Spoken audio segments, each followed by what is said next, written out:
राजस्थान, जैसा आप जानते हैं, देश का सबसे बड़ा प्रदेश है। तो यहाँ जो विकास होता है वो देश के विकास में कितना बड़ा उसका योगदान होता है, उसमें एक अग्रणी राज्य है हमारा। तो इसलिए न केवल एक हमें ये सोचना चाहिए कि हमारी जो योजनाएं हैं, जिसके बारे में अभी हमने एक पीएम आवास की बात सुनी, आप दूसरी योजनाओं के बारे में भी सुनेंगे, और आप सब फील्ड में काम करते हैं तो आपको योजनाओं के बारे में अच्छी तरह से जानकारी है। पर केवल वो नहीं, पर ये भी कि हम कैसे एक विकसित देश, एक विकसित राज्य को देखना चाहते हैं, और कैसा आगे ये योजनाएं नहीं चले, कोई अन्य हमारी जो चैलेंजेस आए उनके लिए हम किस तरह से एक नई योजना की परिकल्पना करें। चाहे हम, अगर आप देखें कि एक तरह से ये विभाग, जैसे अभी पवन जी ने भी कहा है कि 70% अगर हमारी जनसंख्या गांव में रहती है, हमारे गांव इस राज्य में करीब 45,000 के आसपास हमारे गांव हैं, इतना बड़ा हमारा कार्य क्षेत्र है।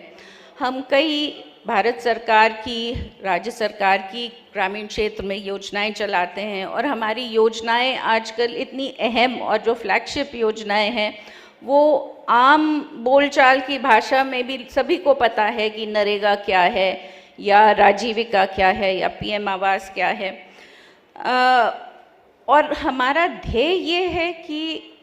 गांव का जो इंफ्रास्ट्रक्चर डेवलपमेंट है वो इन स्कीमों के तहत होता है, या जो हम युवा या महिलाओं के साथ काम करते हैं तो सोशल डेवलपमेंट किस तरह से होता है।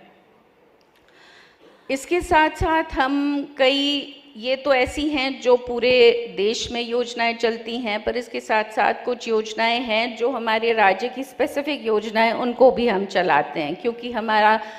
राज्य इस तरह का है कि हर कोने की जो विशेषताएं हैं, जो भौगोलिक विशेषताएं हैं, जो वहाँ का सामाजिक विशेषताएं हैं, वो अलग हैं। तो हम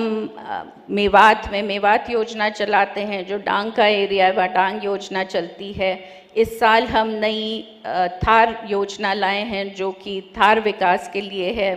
जो हमारे डेजर्ट डिस्ट्रिक्ट्स हैं उनमें। और उसके साथ साथ हम जो हमारा मगरा क्षेत्र है उसके लिए मगरा की योजनाएं चलाते हैं। इस साल हम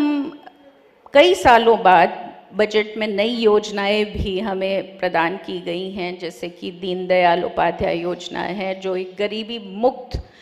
का सपना